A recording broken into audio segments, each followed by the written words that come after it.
Build a temple of presence so that your will is sovereign. Okay, this is a very, very important topic today. We're going to be speaking about willpower. We are now in our transformational phase right now where I might be going to New Zealand. I might not be going. However, at the same time, I know that as I put in my discipline, my patience, everything will unfold as it naturally should. Okay, so here we go. Let's get started.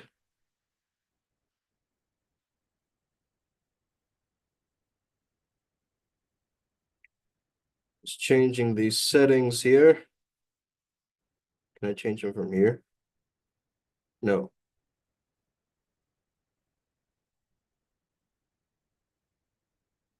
All right. Forward, forward. Cool.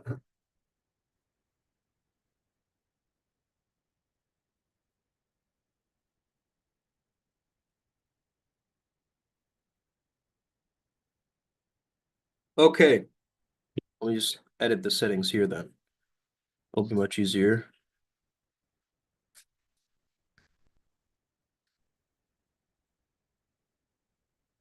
All right. So last night, guys, I channeled Haru Horus. It was a very, very powerful lecture and channeling a very powerful breakdown. One of the things that he had said is the title of today's video. Build a temple of presence where your will is sovereign. As I was listening back to the recording, by the way, I have to still post the recording for Adept, so stay tuned for that. As I was listening to the recording, I started to understand these hidden codes around willpower and fate and fatedness and being on Tao, being on purpose. And I recognize that it's very easy to look at something like Primal Sutra from afar and misinterpret it and judge it. Okay? It's very easy to do that. What Primal Sutra actually is and what you might perceive of it as is completely two different things. That's number one. I want to start there because your own interpretation of what some software is. Let's say that I'm using like Northern antivirus, right? From my computer. Your ego is like the Northern antivirus, right? So it's a filter. It protects you from certain things. But you've also got to understand that's a software, right? That's something that you have to install in order for you to actually get it. From afar, I could say, yeah, whatever, Northern, whatever. I use McAfee or some other, security system or whatever. However, at the same time, you got to understand that there's a value in understanding where the technology overlaps, okay, with other technologies that are out there. Now, I want you to understand one of the key concepts of the will. Willpower is a very multi-layered energy. A lot of people think it's just gusto or like, just gotta pick yourself up by the bootstraps, right? What people think back in the day, they have this mentality, right? Just pick yourself up and dust yourself off, Okay, that mentality. All you need is just some gumption. Okay. Look,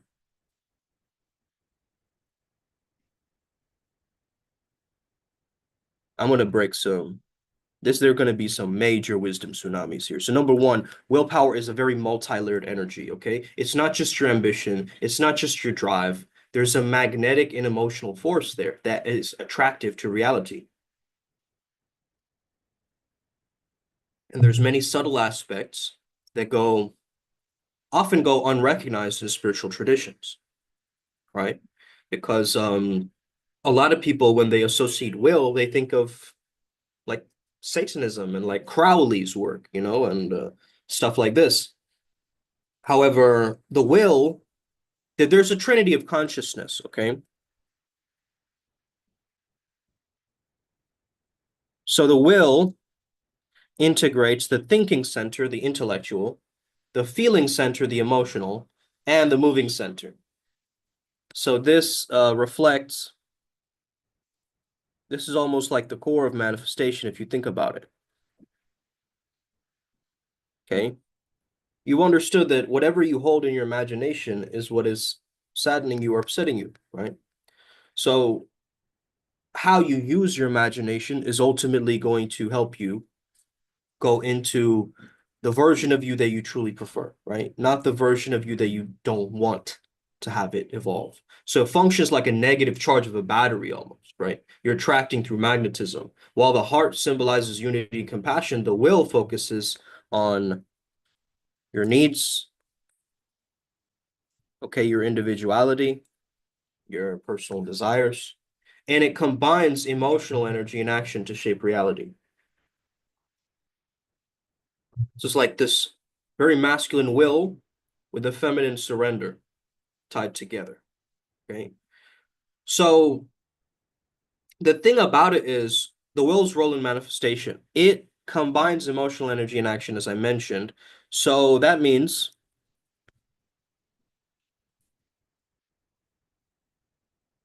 the will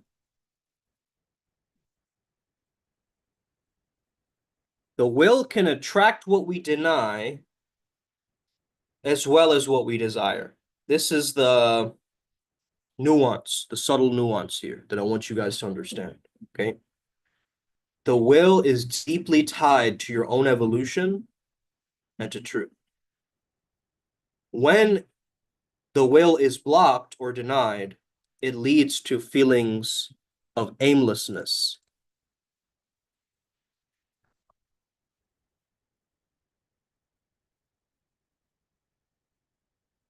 Okay. If your will is blocked, it leads to aimlessness and disconnection. All right. So that means you have to unblock your will and you have to link it up, sync it up with God's will. Okay. God's plan. Okay. 3 layers of willpower. Let's get it. Number one, we got to understand ambition and drive. Okay. And I don't want you to just look at it superficially. It's the most visible layer of the outward drive, right, toward our goals. So this actually motivates movement, direction. Now, there's a subtle magnetic force that's a hidden layer. Okay, so you have ambition and drive, and then you have a subtle magnetic force underneath it. This hidden layer is tied to emotional magnetism. Whatever you feel, they feel.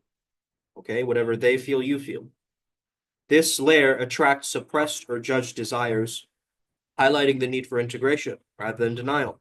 You know, you are allowed to tell yourself, this is what this means in my mind, right? You're allowed to make that interpretation and judgment about how it's going to work for you. You have to discern how the imagination is actually going to serve you or work for you, right? Instead of it taking you away from your path. So this is why we need discipline and intent. And if you emphasize a very strong effort, a focus, this might be a very shamanic aspect, but training this layer requires embracing discomfort. You have to embrace discomfort and channel that energy into intent, into breakthrough. Okay? So embrace both the visible ambition and the invisible emotional magnetism.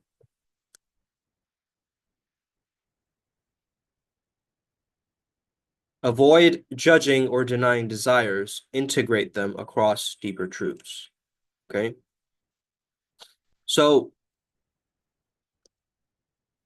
it's really, really important, guys, to understand that you got to train your will in super strong moments. Okay. You got to train it. I'll answer that in the second three. What's my take on psychedelics? Um, Cultivating discipline through super effort, like let's say you put yourself through a very difficult physical asana or posture. Let's say that you take a cold shower, right? And you have to push your mind to have the mental toughness and resilience to push through it. Or you do a breath work where you activate an altered state of consciousness, right? You try to activate that super effort in order for you to train the discipline, train the will, right? And these practices that actually push your resistance strengthen the will's ability to focus and manifest intent. Okay, so there's a feedback loop of truth that we're getting, right? You have to align the will with truth to create an accurate flow of information between the intellectual, the emotional, and the moving center. Okay, what I'd mentioned here. Okay, and truth will unclog the will. It's almost the cleanup for it. So it enables you to take authentic action. And intent, if you channel these energies into a unified force of intent, you're unstoppable. This alignment breaks through limitations, and you start to manifest reality in alignment with a much higher paradigm, much higher consciousness. Okay. So what's my take on psychedelics, brother? I would definitely say that it is a cheat code in the video game of spirituality and life. It is a way for you to perceive beyond your five physical senses and understand there is a moment of ego death that happens. Of course, follow the laws of your land and, don't break any laws. However, at the same time, I would definitely say that it is a tool used for exploration. Now, a lot of people use it recreationally and for escape. That's what I have moved completely away from. Okay. I do not, believe that this should be used recreationally. It is a medicine. It is a plant medicine. Okay. It is something that you have to really take your time with, understand, and let it be your guide, let it be your teacher. Don't go into this without second guessing or questioning certain things about it. Okay. Because everybody's bodies and minds react very differently to psychedelics. Okay. And it's important that you have a trip sitter, that you have people around you that have experienced it and can give you some leverage for it. You know, I have had experience with it in the past, a long time ago. However, I've moved away from it. I've moved into more meditative practices, things like that. So yes.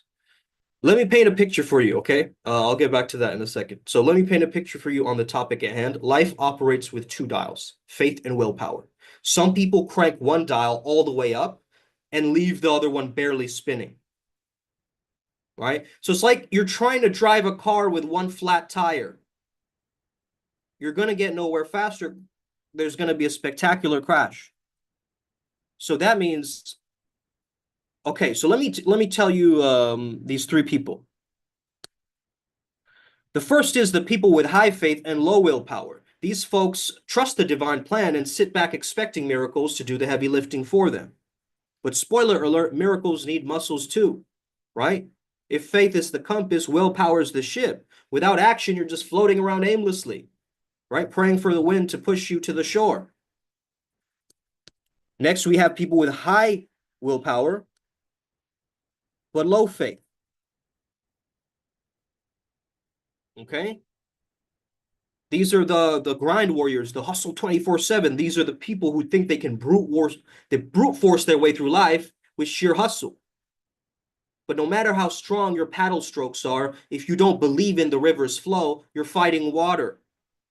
Faith gives your grind meaning. Faith gives your hustle meaning. It's the why behind what. Okay? It's the why behind the what. So then we have low faith, low willpower. You know what that is? Guys, that's the opposite of flow state. This is the opposite of flow state. Why? I'll tell you, because it's apathy. It's a silent killer.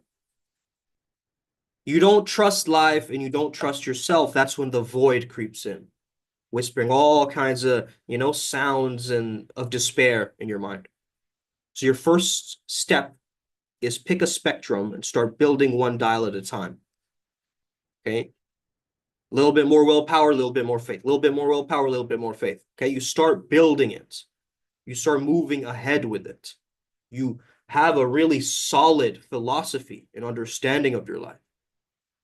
Now listen, this is the secret sauce. You want to live 8 out of 10 for both faith and willpower. Not maxed out, not in neutral either. Why? Because perfection is overrated and inflation, whether it's your ego or spiritual high, is a recipe for disaster. So faith at 8, willpower at 8. Faith at 8 out of 10, willpower at 8 out of 10. You guys get this? So you trust that the universe has your back, but you're not zoning out waiting for, divine delivery drones or whatever, right? Oh, Amazon is going to deliver that download for me tomorrow, okay? You stay grounded knowing that faith is a partnership, not a one-man show. So when your willpower is at an 8, guess what? You're structured, you're focused, you're taking consistent action, but you're humble enough to know that you're not the Atlas carrying the whole world solo. There's wisdom in letting go when there is time. Okay, so let me give you some real talk strategies. These aren't woo-woo ideas, these are tested and approved. For building faith, I'll tell you certain things. For building willpower, I'll give you certain things. Let's start with building faith, okay? Now, for building faith, you've got to carve out time to commune with the greater force, okay? The universe at large, source, God. Silence isn't empty, it's full of answers, as one of our guides have said. So call it what you want, okay? You can call it prayer, you can call it meditation, you can call it internal journeying. Whatever it means to you, you got to understand that this world is imagination. All of it is imagination, okay? So it's the interface between mind, body, spirit is imagination. And so when you build faith, you have to carve out time to actually commune with this greater energy, okay? Next is nature. You know, nature therapy is great. Standing underneath a waterfall, standing underneath the stars, breathing into the forest air, watching a river just flow past you. That's God's whisperings, my friends. You have to understand that and tune into that. Read what inspires you, not just what indoctrinates you. Read what is inspirational to you. Faith grows through stories that resonate with your soul. So you got to start small. You got to stack the wins, right? Start small. You make your bed, you hit the gym, you finish a task for building willpower, I'm talking about. Okay. For building willpower, you just start stacking small wins to build your inner reputation. You feel this self-esteem boosting again, slowly, slowly, slowly. You cut the crap that drain you, whether it's junk food, doom scrolling, toxic company, or at least you cut it down, right? You cut it down, you cut it down. So you cut down the vices, you stack the wins. You cut down the vices, you stack the wins, and then you have to train your discomfort. Do one hard thing every day. It's the forge where willpower is hammered into strength. Okay, so you will be challenged. Of course, you will be challenged. That's what life does. But you want to be more so at an active challenge, challenging yourself so much that the passive challenge of life, you getting caught in traffic, you have to wait in this long ass queue, all of those seem minimal to the way that you already challenge yourself. And that's how you can gain this flow state momentum, right? And so there's something called the pendulum effect in life. The pendulum effect is when you're kind of swinging from one side to the other. You're going from one extreme to the other. Okay. Life will knock you down. Your faith will waver. Your willpower will falter. That's normal. That's life, right? But what matters is the rebound. What really matters is the rebound. After you fail, after you relapse, after you let go of something, the faith dips, you lean on willpower to pull you up. When the willpower crumbles, you let the faith carry you forward. So they're like two wings of a bird, right? Which is behind me. You're seeing two wings of a bird coming out of my head. Shout out Haru, okay? These are two wings of a bird that are going to create this pendulum swing with the rhythm of your resilience, the code of you moving forward with this unstoppable momentum, okay? They can talk about you, but they're not in your shoes. So, don't let me catch you blowing either of these dials out of proportion. Too much faith, you risk losing yourself in these grandiose ideas and delusions. Too much willpower, and you'll burn out trying to control what's not yours to control. So harmony is the warrior's way. Faith and willpower are not enemies, they're dance partners. Okay, you know when you dance a salsa or something, you have to lead, right? So you have to lead it. You have to lead this energy. Faith gives you the vision, willpower gives you the steps. Together, they make life a masterpiece, my friends. So go forth, my tribe. Balance the inner and the outer, the seen and the unseen. Build your 8 out of 10 zones and watch your life transform into something legendary. Because Uncle Makara's got faith in you. I've got faith in you, but now let's see your willpower in action. Do we really have free will? Spoiler alert, it's a trick question wrapped in paradox, dipped in existential sauce. Okay? When people say, oh, do we really have free will? Well, but what about free will, though? What about karma? Okay? I got you covered. Just sit tight. Let me unfold this tapestry of truth for you. Okay? The mind loves this game. It loves questions like this. Okay? Your mind is in love with questions like this. It's like a dog chasing its tail. It's fun for a while, but ultimately you're going nowhere. You might get a temporary answer that scratches the itch, but before you know it, the mind's like, wait, what about this angle? And what about it like this? It's a loop, baby, right? And so your mind can't escape it because this is a question of existence, and existence is bigger than the mind. It's like trying to pour an ocean into a teacup. Not going to fit, no matter how fancy the teacup is, right? So now on the deepest level, do we have free will? Not a shred, not a shred. On that level, there's no you, me, no will at all. It's all source. It's all infinite. It is all timeless, beyond all qualities, beyond will. So how can something that is everything need to choose anything? Exactly, it can't. But here's the kicker.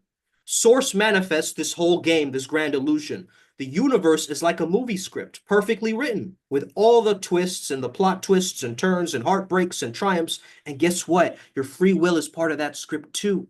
So it's dynamic, it's constantly changing. Everything comes and goes as per God's sweet will. Okay? Who was this? Swami Sivananda, right? Who said this? Everything comes and goes as per God's sweet will. Atma Vichara, which is self-inquiry. Okay?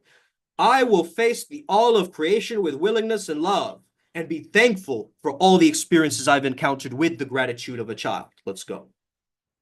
I must constantly ask myself, do I have my attention focused on God? Now, let me break it down for you. At the human level, there's an illusion of choice, right? It feels like you're making choices. Should I pick up this rock? No, you won't. Maybe I will. No, no, no, I'm not going to. You're playing this game with yourself. It's adorable. But every twist, every hesitation, it's written. It's preordained. It's signed. It's sealed. It's delivered by some cosmic playwright. So I had this one time, I went into work and Muslim client of mine, he sat down across from me and he said, brother, Allah has this all preordained and pre-written, this session that I'm having with you, you know? And so once I recognized that, I was like, this is really interesting. Okay, this is really interesting because this guy understands something. He understands this illusion of choice. That's all good, babe. That's okay. Um, yeah, I'm just talking about willpower, free will. Okay, really powerful here. So think about your life like an epic movie, right? The hero faces these tough choices, but every single one was written into the script before the cameras even rolled, right? Even the illusion of struggle is like, oh, what do I do is pre-planned, right? The screenwriter nailed it. Okay.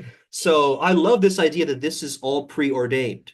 This is all pre-written. It gives you actually a certainty about it, right? You think, okay, maybe I have some improvisation, right? Maybe like 90% destiny, 10% free will. Sure, let's humor that. But even that 10%, it's still probably scripted. The writer already knows which improv route that you will take. So it's like a choose your own adventure novel, right? Like Goosebumps or whatever. But every ending leads back to the same page, right? So that's the gut punch of realization. Okay. Oh, right? So here's the beauty of it. What feels like a choice is actually choiceless. The phrase choiceless choice is pure gold. It looks like you're deciding, but the decision was made eons ago. Okay, I'm not going to try to outsmart a river, right? Maybe it can do better than this river right now. No, it flows where it's needed to, right? Whether you paddle or not, it's not going to like change its ways or whatever, right? The water is not going to become sand or whatever, unless you have Christ consciousness, then you make scarcity into abundance, water into wine, right? But now, if you're asking if it's all written, why bother? Why play this game? Hey, that's the sweet spot right there. You see, the experience of choice is a part of the magic. You get to feel the role, you get to feel all this tension, you get to enjoy the ride. It's like knowing the end of the movie, but still loving the movie. And that's where the juice of life is, my friends. So don't get caught up in whether you have free will or not, okay? Just play your role. Play your role at the best of your abilities with your own gusto, right? Live fully. Let's get it, okay? Live fully. Pick up the rock or don't, but do it with heart, right? Do it with bravado, with mojo, with panache. What are some of these other words? With zing, okay? The universe knows what it's doing. Even when life feels like chaos, remember, the screenwriter's a damn genius, okay? Everything unfolds as it should, okay? Everything unfolds as it should, so you got to trust the script. The mind will spin on its wheels forever, but intuition, it doesn't explain, it knows. So lean into that knowingness. The illusion of free will is the greatest story ever told because you're the star. So stop worrying about whether you're choosing or being chosen. Play the game. Feel the feels. Let the cosmic dance unfold. And for me, I still haven't decided if I'll pick up that rock. Maybe I will after this. Maybe I won't. Either way, it's all part of the script. Now, listen, I want to share this. Why did someone ask if I use psychedelics? I don't know. Probably curious about it or using it or whatever. But yeah, I wanted to share a story with you guys, okay? This is a very lovely parable from Your Sacred Self by Dr. Wayne Dyer, okay? When I heard this, it was very, very powerful, so I want to share it with you. So, in a mother's womb, okay, there were two babies. One asked the other, "Do you believe in life after delivery?" Right? The other replied, "Why, of course, right? There has to be something after delivery. Maybe we're here to prepare ourselves for what we will be later." "Nonsense," said the first baby. "There's no life after delivery. What kind of life would that be?" Second one says, "I don't know, but there'll be more life than here. Maybe we'll walk on our legs and eat from our mouths. Maybe we'll have other senses that we can't understand now." The first replied, "That's absurd. Walking is impossible. And eating with our mouths? Ridiculous. And the umbilical cord supplies nutrition and everything we need, but the umbilical cord is so short. Life after delivery needs to be logically excluded." The second one, the second baby, hey, the smart one, right? The second baby, well, there is something, and maybe it's different than it is here. Maybe we won't need this physical cord anymore. The first replied, "Nonsense. And moreover, if there is life, then why hasn't no one come back from there? Delivery is the end of life, and in the after delivery, there's nothing but darkness and silence and oblivion. It takes us nowhere." "Well, I don't know," said the second, "but certainly we will meet Mother, and she will take care of us." "Mother? You actually believe in Mother? That's laughable. If Mother exists, then where is she now, huh?" The second baby said, "She's all around us. We're surrounded by her. We are her. It's in her that we live. Without her, this world could not and would not exist." First one said, "Well, I don't see her, so it's only logical that she doesn't exist." Okay. To which the second baby replied, "Sometimes when you're in silence and you focus and listen, you can perceive her presence and you can hear her loving voice calling down from above." Isn't that beautiful? Right? And this is just two babies in a womb talking, right? A very, very interesting parable, right? Story. And it goes to show you a lot of us think that we know about what's going on, right? We don't know jack shit, okay? We know a little bit, yeah. But fate is like the cosmic GPS that has your soul punched in before you got there. It's the map, not the journey itself. It's the choices you already made at the soul level, the challenges, the soul contracts, the heartbreaks, the triumphs, all set up to help your essence expand. So fate is karma's cooler, the more you know, refined sibling. Outside of space and time, it's fate. Inside space-time, it shapes as karma, playing out the archetypes you're here to embody. So everything in this reality is archetypal. Your soul picked a playlist, right, when you got here. Oh, let's give them the hero's journey. Okay. Oh, yeah, these two people, they'll be star-crossed lovers. Oh, yes, this archetype. This is the energetic template of where you're going to go. Okay, so your soul picked out some playlist for it to play out. Now, don't get it twisted. Fate isn't the whole story. Free will is the game changer. What it It's what takes the pre-written map and lets you decide how the journey feels. So free will is your attitude in the face of fate. Oof, powerful. Okay? It's how you respond to the archetype. Are you going to play the victim? Are you going to channel the hero? That's up to you. Okay? Fate sets the stage, but free will decides the performance. So it's not just about what happens, it's about how you evolve through what happens. Fate brings out the lesson, free will brings out the learning. So fate and free will aren't fighting, they're both trying to meet destiny.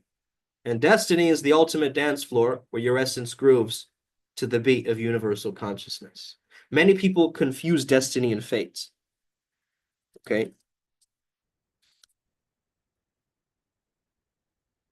So the way I'd say it is fate is the setup. Okay. Fate is the setup, but destiny is the payoff. Right? You know, in basketball, you alley-oop to somebody else, you set up the play, right? So fate is that, it's setting up the play for your destiny to follow through on it. So it's a higher order of experience, a liberated flow where you align with your dharma, your highest purpose. Okay. So how does destiny emerge? It shows up when you got your free will working in harmony with your soul's essence. It's not automatic. But once you hit that stride, you're surfing on these cosmic waves. You're just flowing through it, you know? And here's what gets wild. Fate, free will, and destiny aren't linear. They're a feedback loop, right? So fate brings the catalyst, the contracts, the soul challenges, archetypal lessons. Free will activates growth, how you respond to new possibilities, and it changes the game. Destiny aligns. So as you embody your essence and align your actions with truth, destiny rewrites the matrix. You're no longer a pawn, you become a creator. You've probably heard of the Stoic phrase, amor fati, okay, which means I love my fate.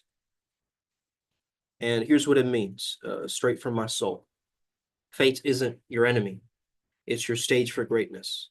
It's the teacher giving you the curriculum that you need. You already chose this life, these archetypes, these challenges. So start owning it and stop resisting it. When you love your fate, you activate your free will and your destiny starts to shine through. So learn the patterns playing out in your life. Are you the lover, the hero, the sage, maybe a mix of all three? And even small shifts in attitude can transform your trajectory in life, right? So when challenges come, you use them as springboards, not barriers. Destiny isn't a destination, it's a way of being. So free will is your ticket out, and destiny is the cosmic after party waiting for you to show up. So I want you to stop fighting with the script and start dancing with it instead. When you align with your essence, you don't just walk your path, you blaze the path in front of you. Now go out there and love your fate, use your free will, and step into your destiny. Okay? I'm watching. I have faith in you. And I can't wait to see what you will create. Okay? Can't wait to see what you guys will finally create. All right? It's the energy underneath all of it. Okay? The way that you're speaking about your life, it's the ticket that will set you free. Yeah, I got the golden ticket. No, no, no, no, no. Okay, this is it. So use your willpower accordingly. Again, I just want to share this very interesting model.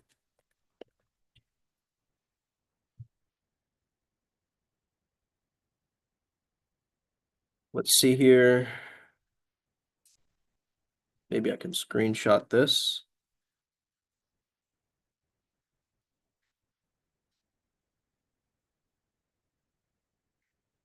Okay.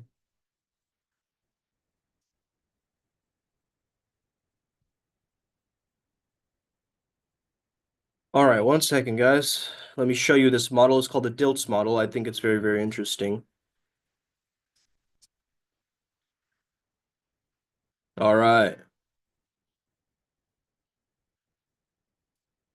All right, cool. So you notice it's not just ego and it's not just soul. We have to work with them both, right? Just like I said, the ego is like a northern antivirus. It's the filter that gets you to actually understand yourself and maybe set boundaries in your own life and yourself, right? Otherwise, you will absorb everybody's stuff, right? Without an actual identity, you will take on other people's identity. And so we have to try to practice remaining in both, right? Contribution, connection, service, awakening, as well as survival, self-benefit, ambition, and control. There is a balance, there's a harmony between both of these, living for the self and living for others, right? Now, a lot of people go lopsided, and that's where the issues start to happen. But if you can ride this middle path, right? This middle wave, like if I take this journey, guys, right? I can get to the top of the pyramid, right? To my purpose, because the purpose is going beyond, okay? For whom? For what? For spirit, right? So vision and ambition, mission and your role, motivation and permission, energy and strategy, proaction and reaction, opportunity and constraints and dangers. You guys see that? So I love this model. This is an NLP guy. His name is Robert Dilts, and he created this model. So on one side, you're seeing soul, and on one side, you're seeing ego. But they can be best friends. They can work together. We just have to learn that each speak their own language, right? So the ego has its own language, and the soul has its own language. We need to create a third language. Today's a 3-day, okay? By the way, I think today's a portal day, as Haru told us yesterday night. Um, very powerful, okay? So make sure that you set some good intentions today. All right. He said to meditate also on the falcon's eye for the adepts. So if you find Horus's eye, it can possibly illuminate you on a higher path. And, write down one limiting belief, just burn it. That's a good one to do as well.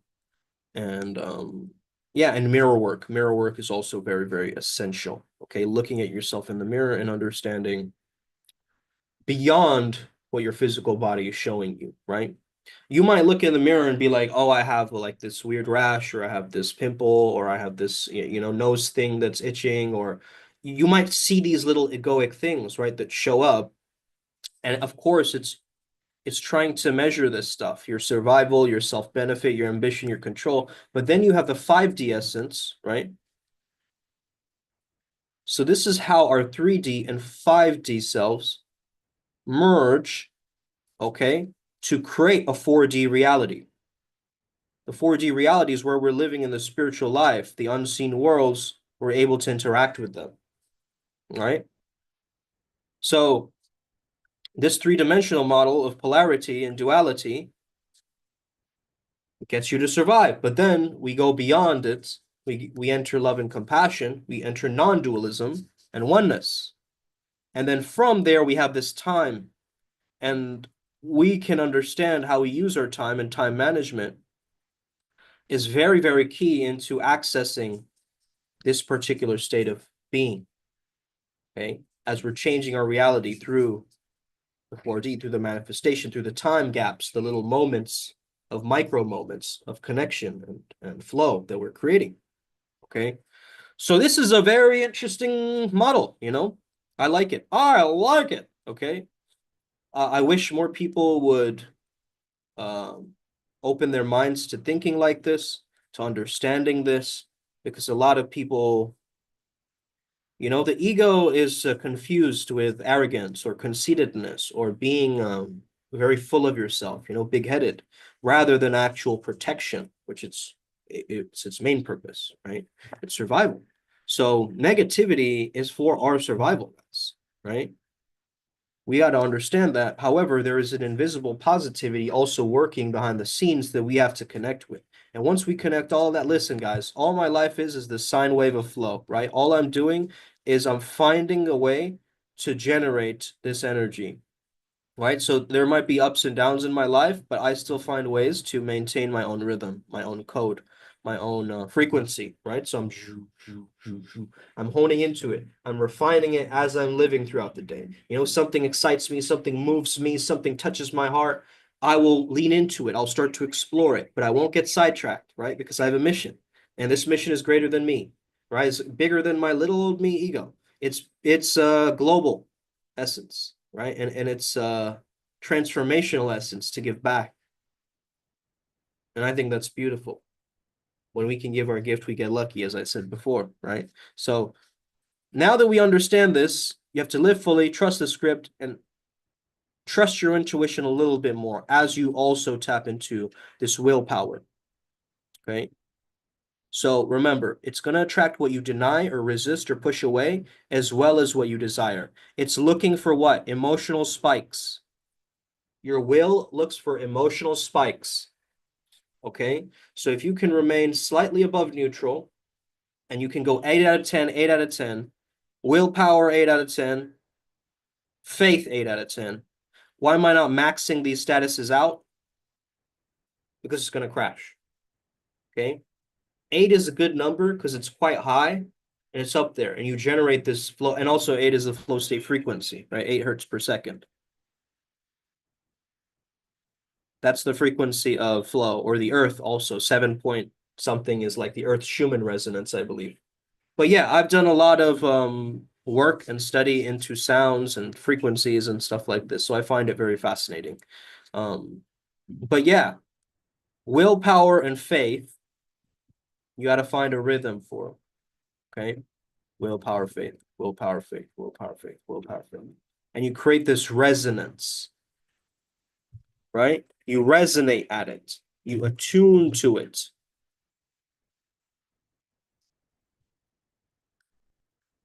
Okay.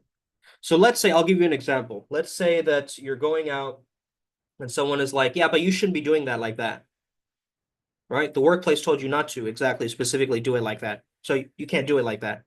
Now, if you hear that person, understand they're an external critic, not an internal critic. When you make the external critic an internal critic, that's when the problems start to happen because you now start judging the self rather than understanding the perspective.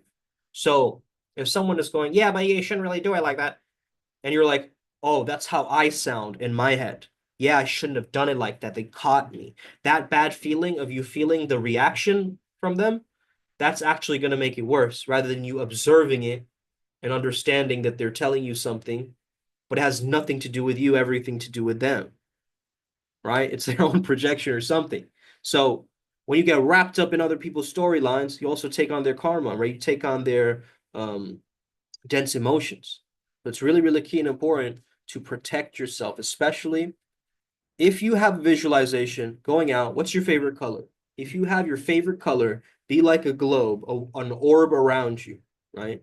Like this beautiful force field around you, protecting you from everybody, right? For instance, my girl would have purple aura shining is like a purple disco ball energy, right? Like a force field energy. If we are to be X-Men, if we are to be spiritual Avengers in this thing, we got to understand that it's an amplified energy, right? And so I'm going to choose gold or orange probably. And I understand that my inner world is that color. So I'm going to broadcast the quality of my feeling that I'm feeling in here out there.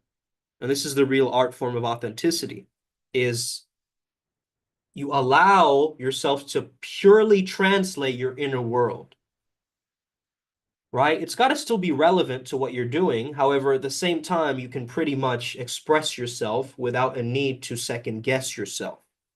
Okay.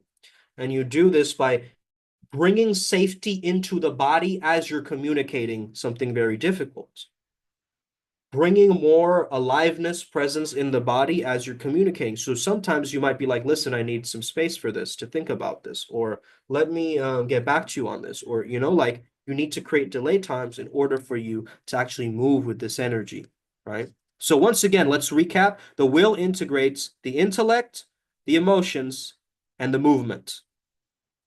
Okay. So that means the secret of manifestation is massive aligned action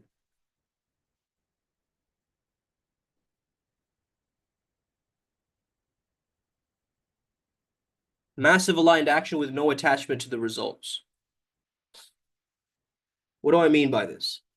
You don't have this weird prejudice, expectation, bias that it has to be like this or it has to go a specific way. You're just in resonance and you're taking the massive aligned action that calls you on your soul's path, on your heart's mission. Right? So you know that seems right for you. And so you take that massive aligned action, but you drop it. You let it go. You forget about it. You burn the sigil. You drop it in the sea or whatever, right? So you do this, and I promise you, you will understand how to create this fatedness. And when we have fatedness, it creates a certainty within us.